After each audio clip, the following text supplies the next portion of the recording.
Good evening, everyone. Thanks for joining. This is Steve Ward with Doc Out.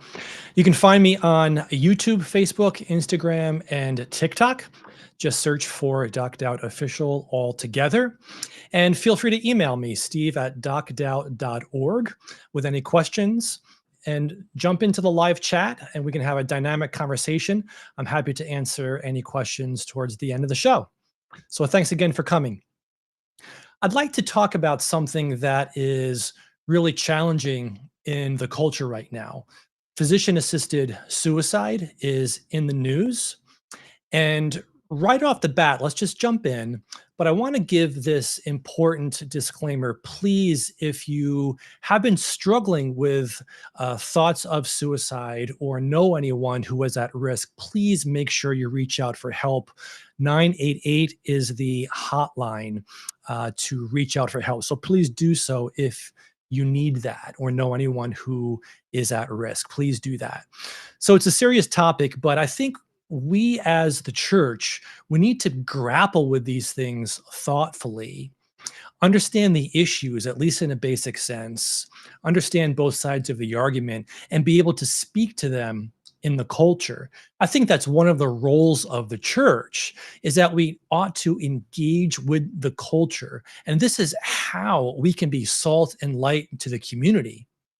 Very, very important in sharing the gospel. Of course, that's a primary goal of the church, but also to speak truth and to be that salt and light, as the Bible says, to those around us. We need to be able to have difficult conversations with grace and love and compassion. So that's what we're going for tonight. I'd like to give you an overview of where things are at with physician assisted suicide. Another acronym you might hear is MAID, MAID, Medical Assistance in Dying. So this is all over the EU, Netherlands, Scandinavia, Canada, come to the US, Australia, parts of South America. So it's very ubiquitous. So we need to understand it. And if we encounter people that are considering to be able to be armed and able to have some of these challenging conversations.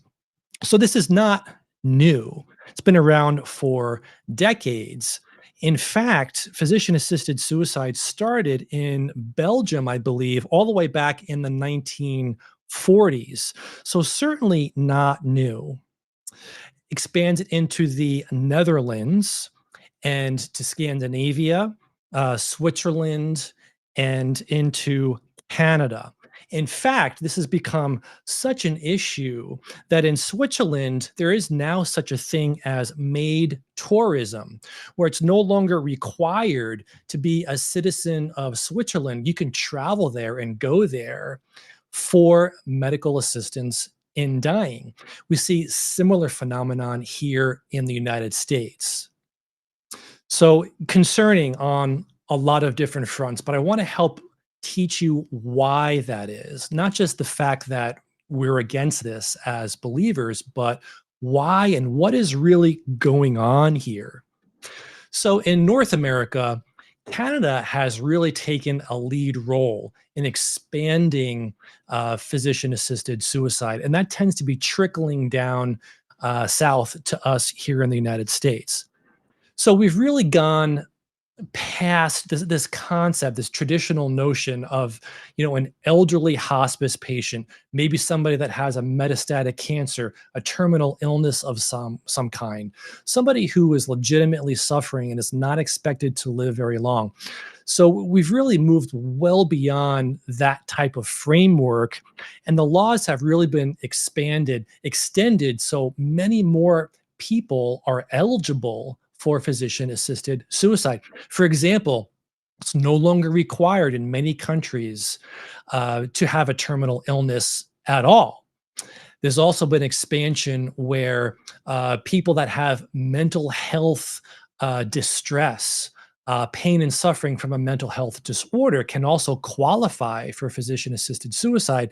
And it's trickled even further down to minors, where teens or children as young as 12 years old can now seek out physician assisted suicide for mental health reasons or other reasons, disabilities from the government. and be given this type of treatment even without parental consent. So this has really gone in a whole number of concerning directions that we need to be aware of. So this is called compassionate care or healthcare or a treatment. You might hear the phrase death with dignity, some of these other terms that are used to describe this. So, this is all being done under that guise of compassion. But I want to push back and help challenge this notion that physician assisted suicide is really compassionate at all. So again, there used to be this idea that it was the elderly with terminal illnesses that were involved in physician assisted suicide. But that is no longer the case. These laws are changing and expanding, and it is this slippery slope type of effect now involving minors and those with mental health disorders or disabilities. So basically, you have the state coming along and evaluating somebody's condition and making a determination as to the value of that individual's life. So, a lot to talk about potentially. What we see is continued expansion even beyond, and there are many risks and pitfalls to this type of mentality where we have more and more patient groups becoming eligible. Let's take a look at a video clip that I have here. Let's run the first one and then we'll make some comments. On City News, we continue to delve into medically assisted dying and how some believe it is their only option to living in poverty. Are you afraid to die? Who isn't? Yeah,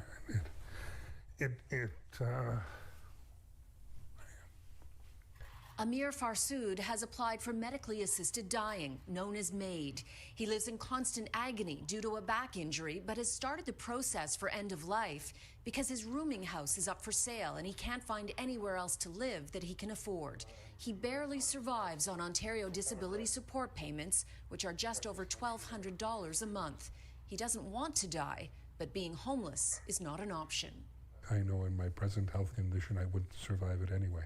Farsood meets the criteria for MAID: physical suffering due to disability that cannot be relieved. His doctor, who knows Farsood's real reason for MAID is his fear of being homeless, signed off on the application in August. Farsood needs a second to do the same. There's a 90-day waiting period. He believes he could potentially access MAID in about a month. I don't wish to be dead, even with the pain, even with the meds. I still want to be here. Pretty horrifying, right? And I am aware of the poor audio quality. I do apologize for that. I'm going to try to clean that up for next time. I have a few other video clips that are brief, so just hang in there with me on those. But can you imagine being in that situation where maybe you have an injury, you have a disability of some kind, but you can't afford to live? And literally, this is what is motivating some people to seek their own death because they can't even envision surviving under their current, social situation. So, how did this happen? How did we get here? So, there's a broader, cultural context that we really have to dig into a little bit. I've talked about this with the transgender issue too. Very similar ideas here. The idea of subjective truth. So we're getting into postmodernism again. And it's really that postmodern cultural context that would allow such a thing as physician-assisted suicide to take off. And the reason is that when you eliminate objective morality and you make morality a matter of subjective opinion or preferences or just personal choices, you run into all the kinds of problems with that. But let me clarify first. So what am I really talking about with objective truth? So these are the truths that are true regardless of your opinion, that are grounded in realities, truth that is outside of yourself, that are fixed.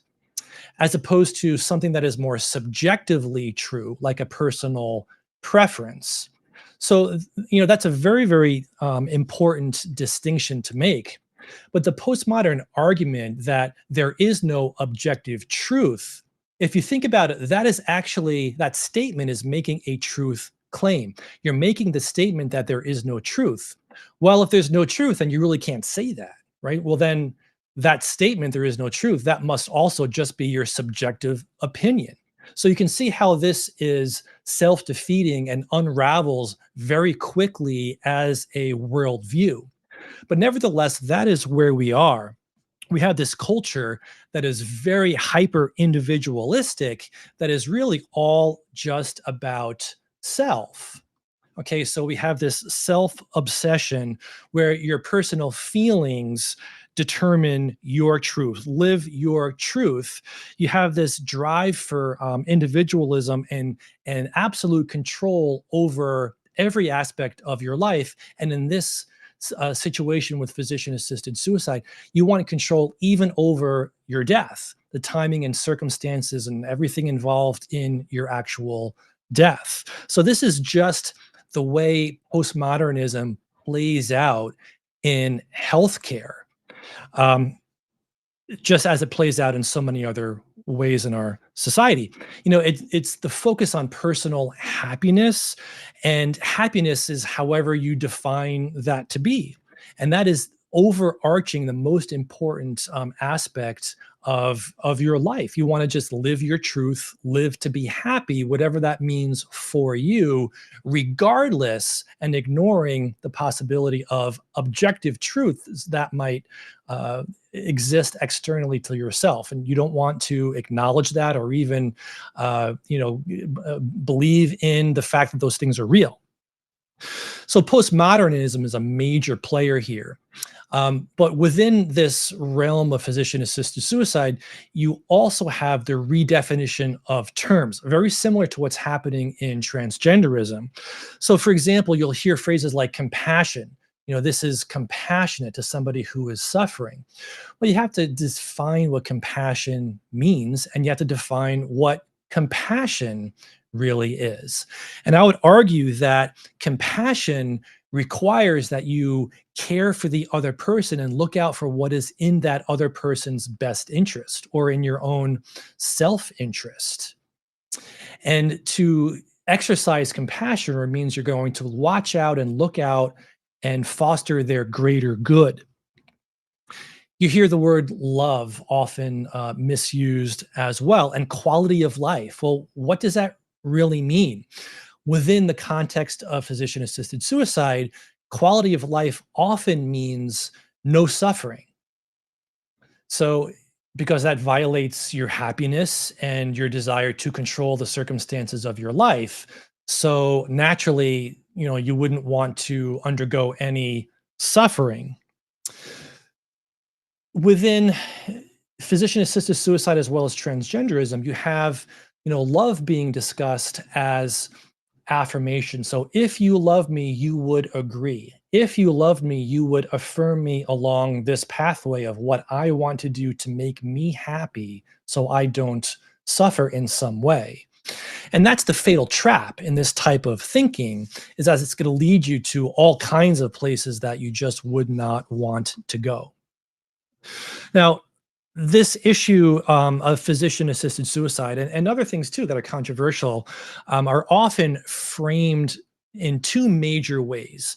So you could approach this strictly from the Christian worldview and say, well, this is sin, this is evil, which it certainly is, but I don't think that's always helpful. The argument within the more secular framework would be to be talking about some of the elements of bioethics, or talking about what the suffering would actually mean, who controls and makes these final decisions. Is the patient, is it family, is it the government, what's the interplay? So there are a lot of different things to talk about. So you can approach this from a secular worldview and not bring faith or Christianity into the conversation at all. Or you can come about this strictly from the Christian worldview, more faith-based, more of a religious type of a standpoint. And what I have noticed is that the conversation about these difficult topics tend to be entirely secular, and the church is silent. And that's not good. We need to be salt and light. We need to speak out against evil. That's part of our role as the church. But of course, you have to do that with grace and compassion and love. So, how do you do that? And is this really a religious issue? Well, I would argue that yes, it is. And why is this a religious issue? Because if you think about it, by trying to control all of the circumstances of your life as well as your death, you're really putting yourself in the place of God. You're playing God, so to speak. Atheism underpins much of this. And often atheists will say, well, atheism isn't a religion, it's the lack of a religion. That's a little bit of a word play to my mind, as opposed to Christianity, where you're putting your faith in Christ. In atheism, you're putting faith in yourself. It's the worship of self. Everybody worships something. We're hardwired as human beings for worship. So if we're not worshiping the one true God, we're going to worship something else, whether that's any variety of number of things that can be idolatrous in our lives, or simply the worship of self. That's kind of where we're at. So I do see this as a religious issue, and we have to bring that into the conversation. Some people are just not going to listen to that. And when they hear religious terminology and that kind of a framework, they're just going to be turned off to that and, shut that down and really not want to discuss it from those angles. But I think that is where we have to chip away a little bit as the church and get involved and stand up, be politically active, vote, get to know your representatives and have a voice, be active in the community and make a difference in this way. I think that's so, so important. So God gives life. God creates us in his image. That's the key. And I think atheism is really underpinning so much of this. And let's talk about that here a little bit more.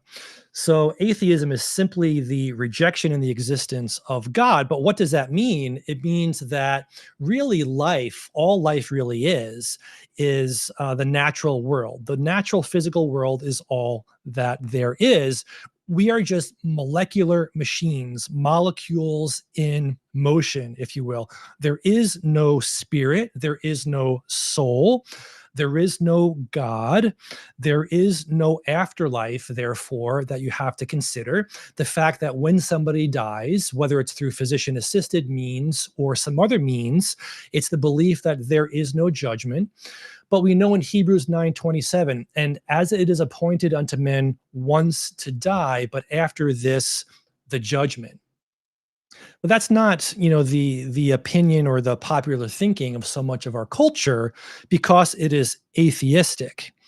So we have this inevitable clash with Christianity, and that's really, I think, where we're at.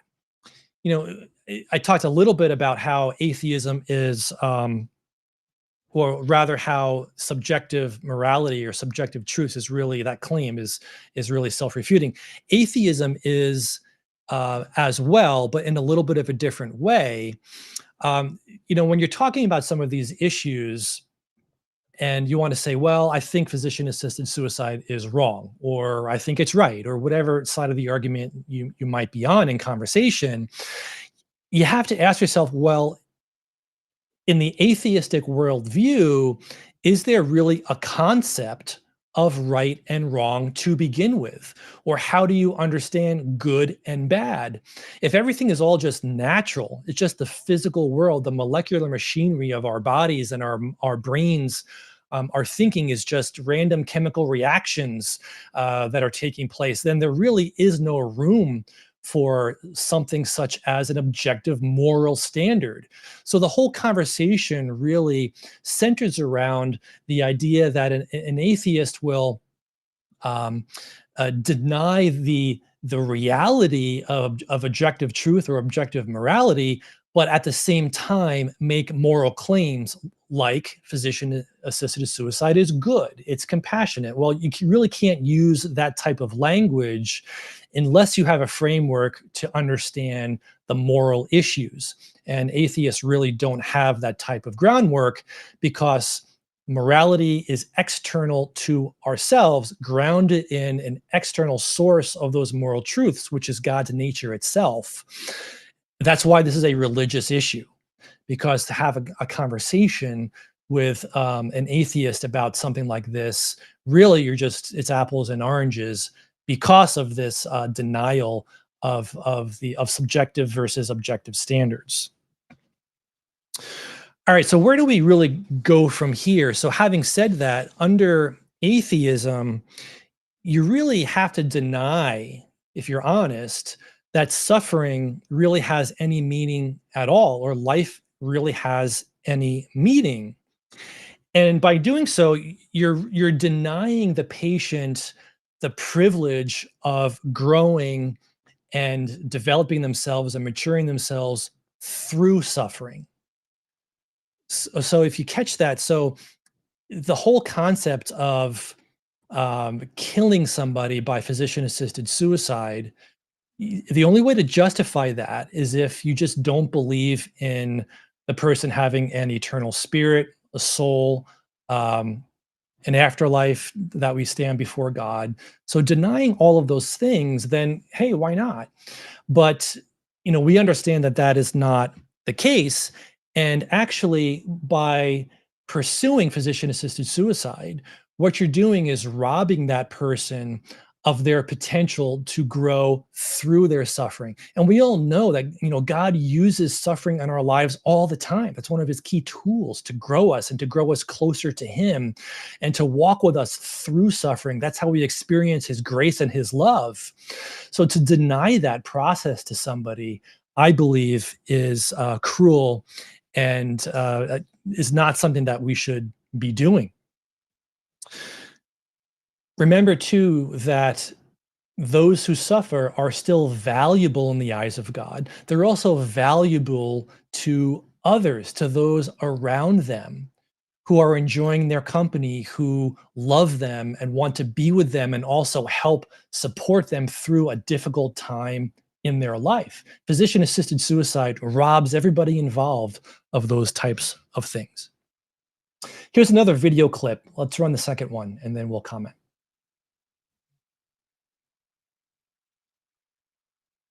Using this, and as far as being a burden and all that other sort of thing, that is a form of pain, what my mother called psychic pain, if misery. you will. Misery. Misery. I like misery. your term.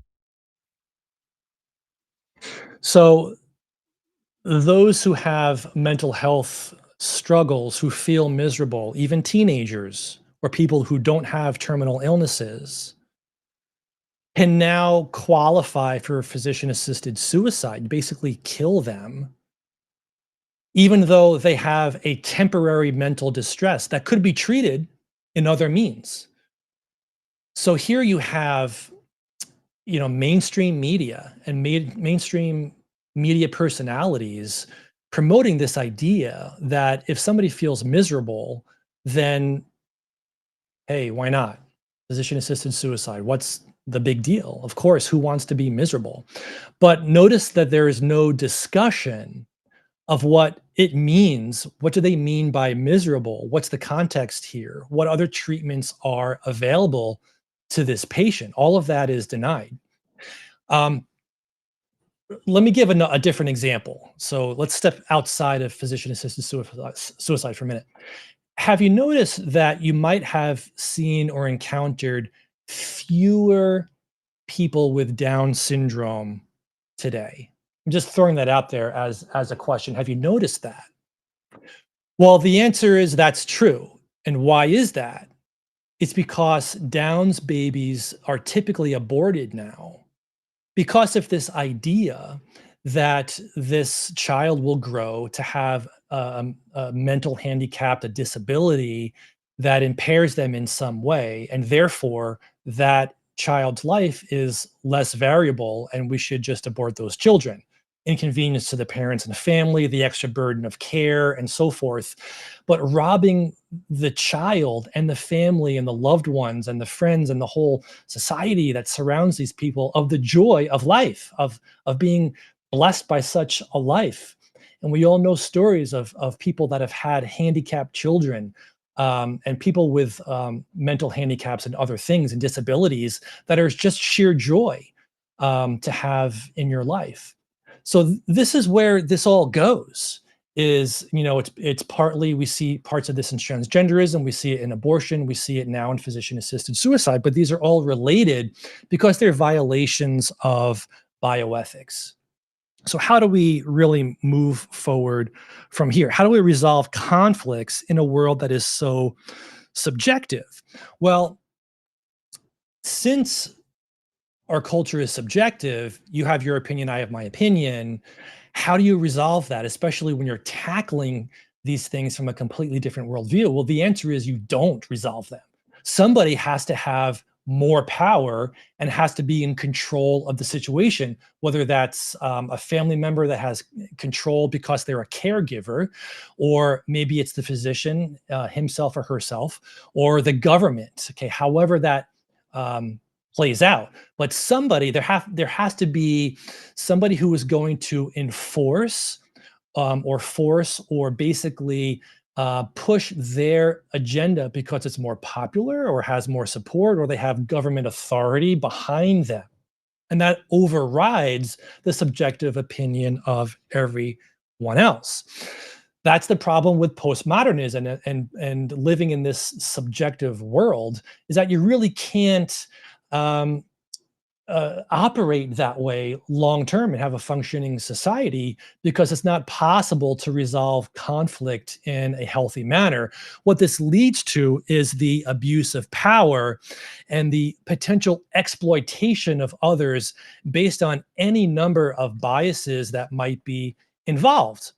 Biases on the part of family, friends, the patient himself, herself, or the government, insurance companies, and so forth. So let's think about that a little bit more. Let's run the next video, number 3. See is that there had been survey data done, and they talked to family members, close family members, and sometimes the patient themselves. And overwhelmingly, the patients selected as a reason that they were feared becoming a burden.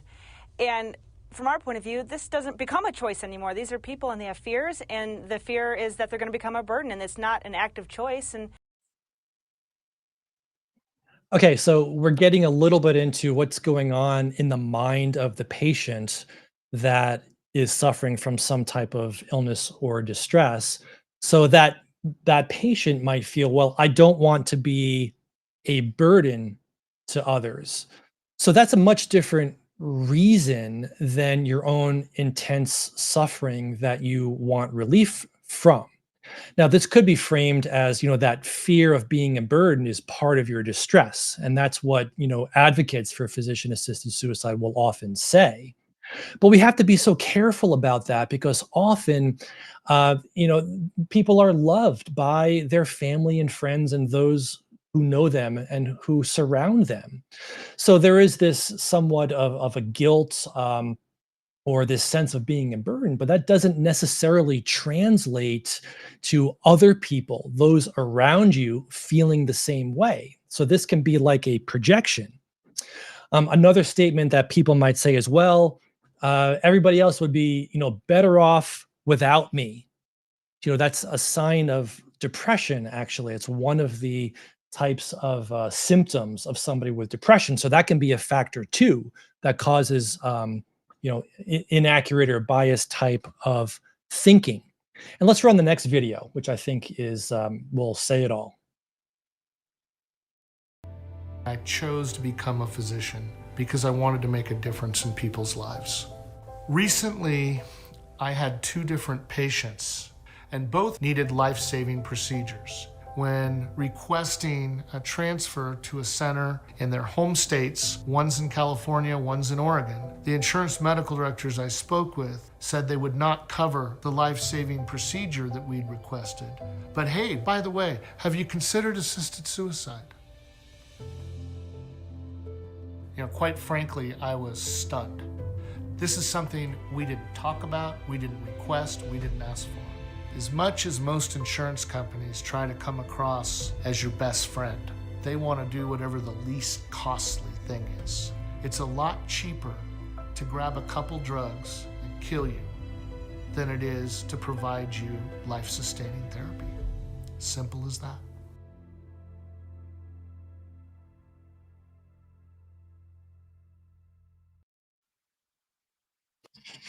All right, so you have the patient that might have their own ill-conceived notions or fears, biases. You have biases of family members, maybe caretaker burnout is playing a role. And if you're taking care of a loved one 24/7, you're flat out exhausted. Could that compel somebody to push the patient towards a decision for assisted suicide? Possibly. And there have actually been examples of that being done.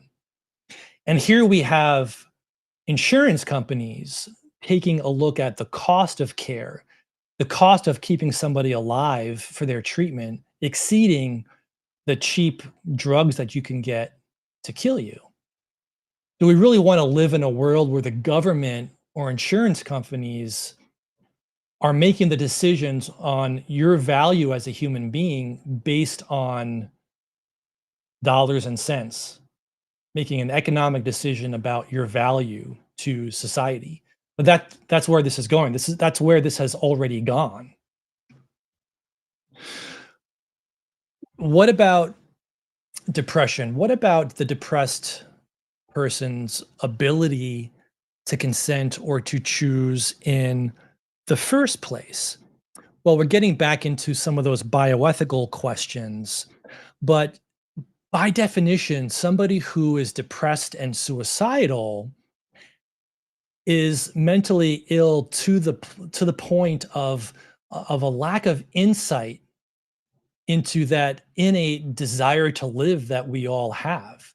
So there's this loss of insight and, as we say, a lack of capacity or the inability to make sound, independent, well-reasoned medical decisions.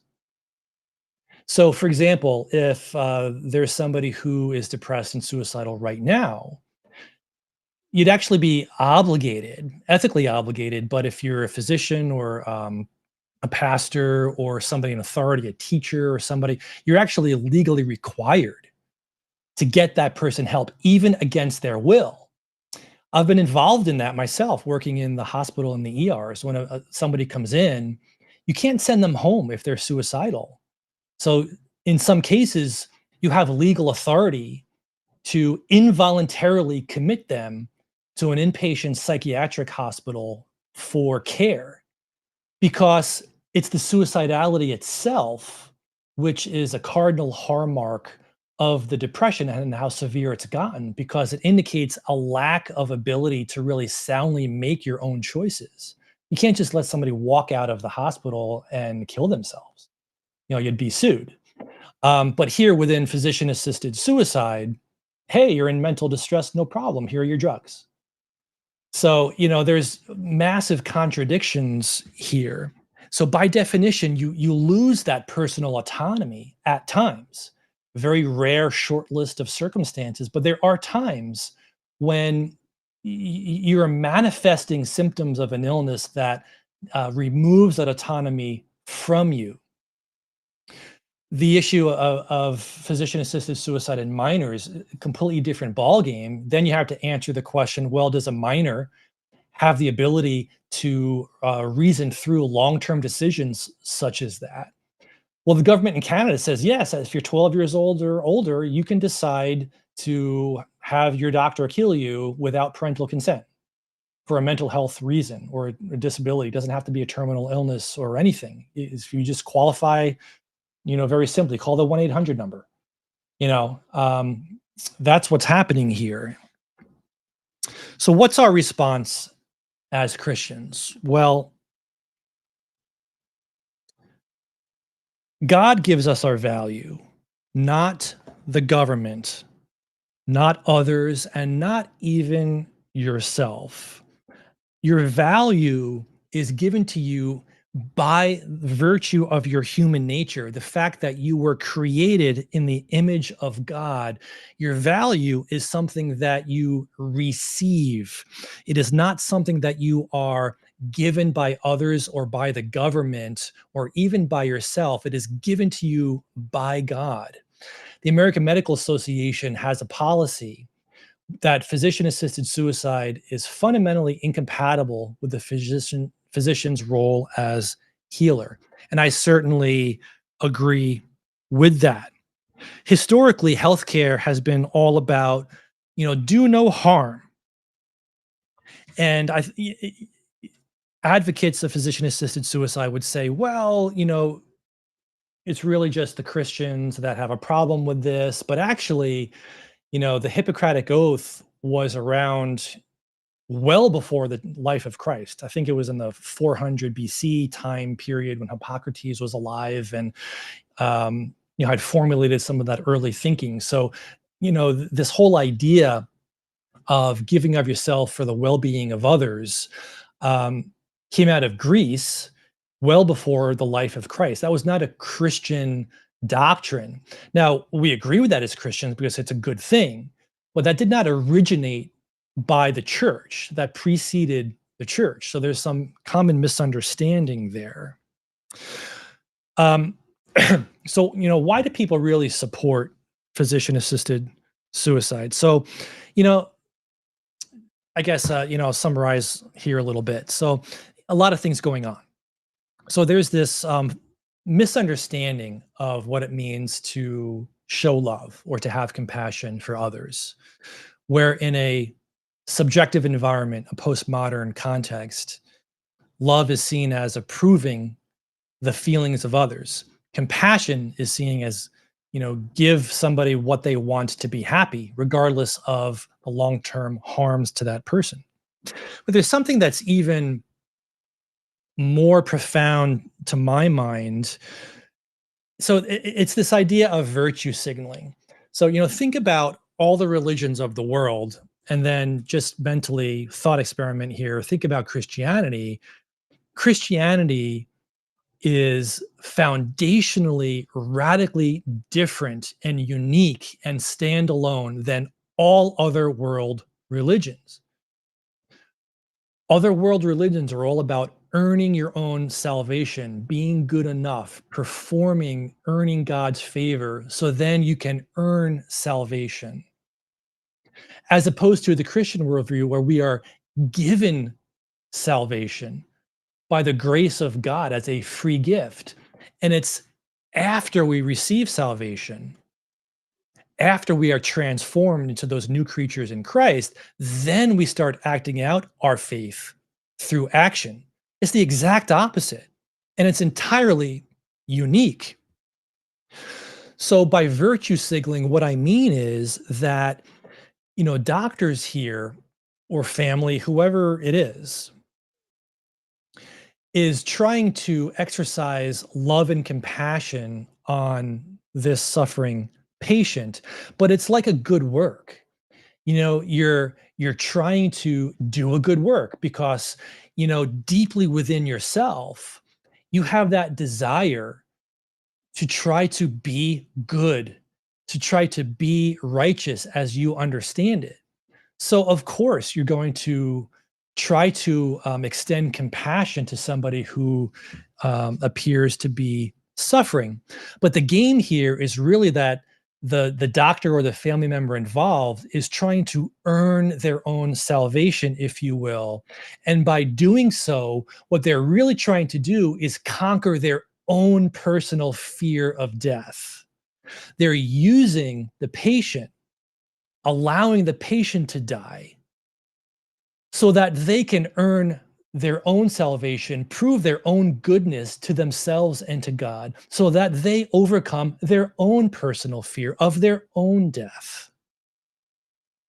That to me is a horrible abuse of the privilege that it is to care for another human being. Let's stand with those who suffer. Let's walk with them. Let's love them. have compassion on them, be there with them through their suffering, because it's through the suffering that we all can grow closer to the Lord and watch Him work and change all of us.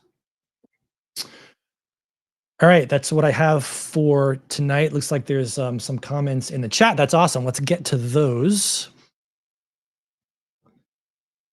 All right, Camilo Lozano, good evening, Doc. I have a question. Do you have the data of what countries are implementing it?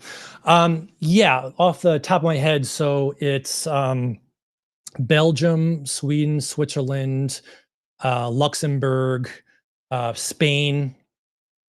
There might be a few others. I have it written down in my notes somewhere. Australia, Colombia, Canada, the US. There may be one or two others, but basically the Scandinavian nations, Belgium, Luxembourg, Spain. Canada is a huge champion of it.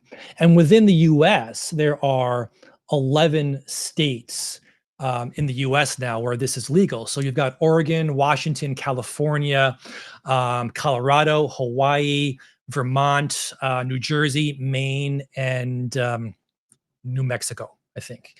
So the idea too of medical assistance in dying tourism, you could call it, is already here within the U.S.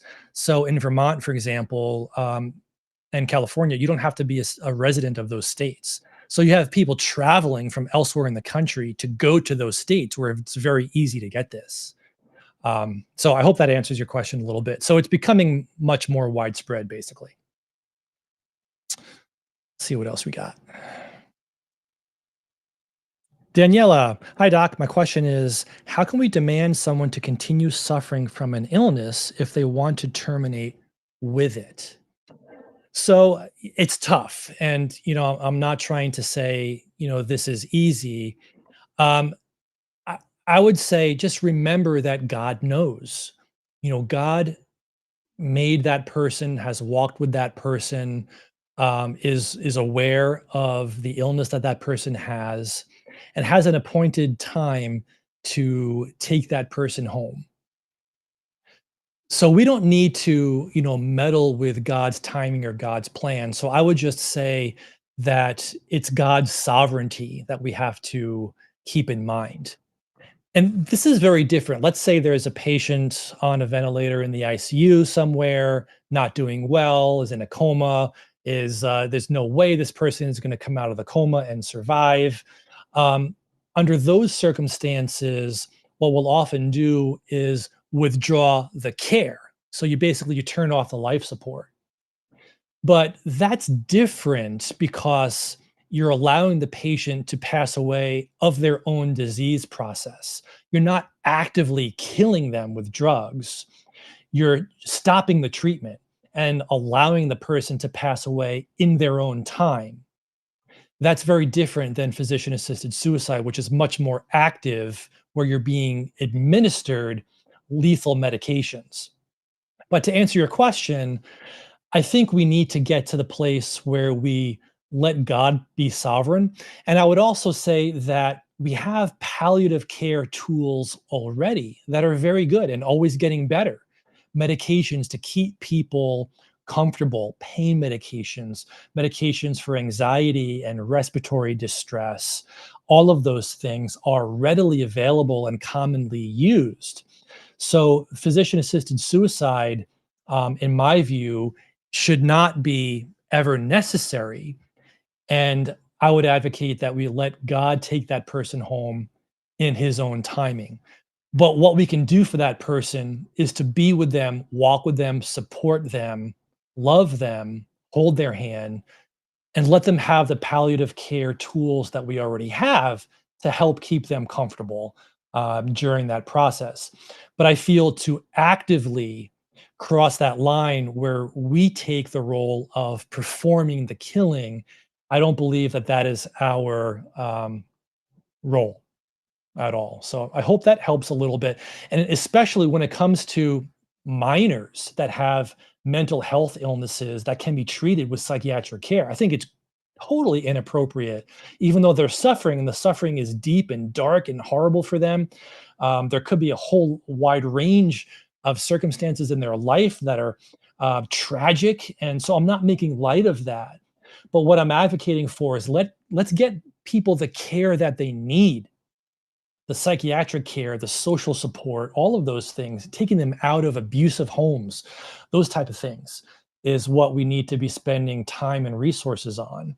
Certainly not killing 12-year-olds without even their parents' consent. It's crazy. So let's see what else we have in the chat. Anything?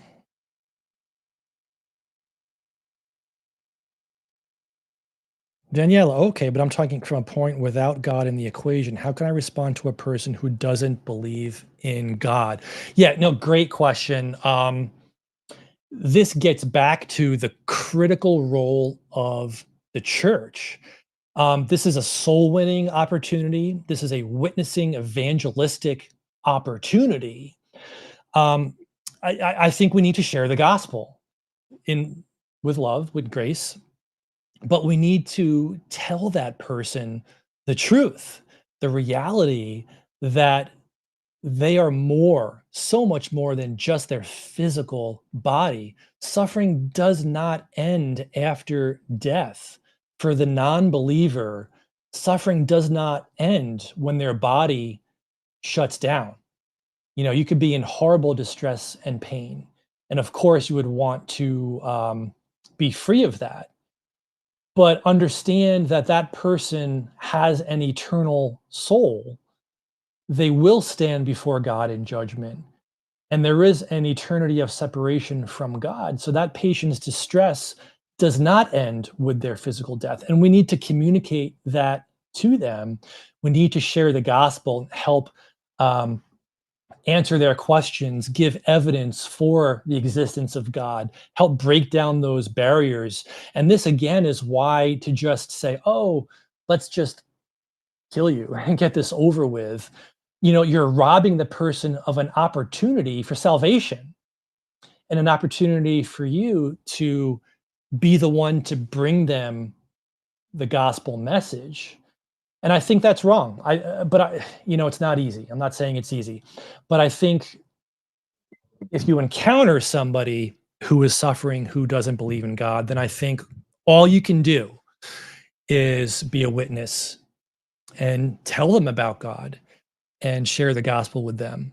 And hopefully, in this extreme circumstance of their life, in their distress, they will give that eternal reality of their soul and the fact that there is a spiritual world, give that a close hearing.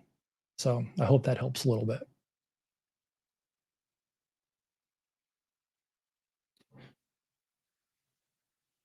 All right.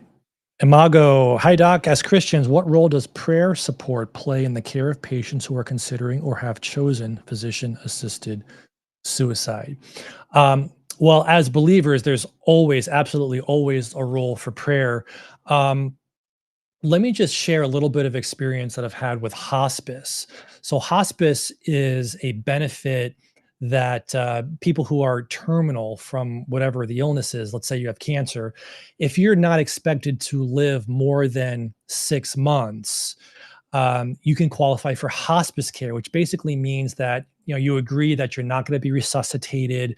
If your heart stops, you're not going to get CPR. You're not going to be rehospitalized and put through the ringer of tests and needle pokes and all that kind of stuff. The goal of your care is to keep you ideally home or someplace where you can get the care that you need and keep you comfortable until you pass away in God's timing.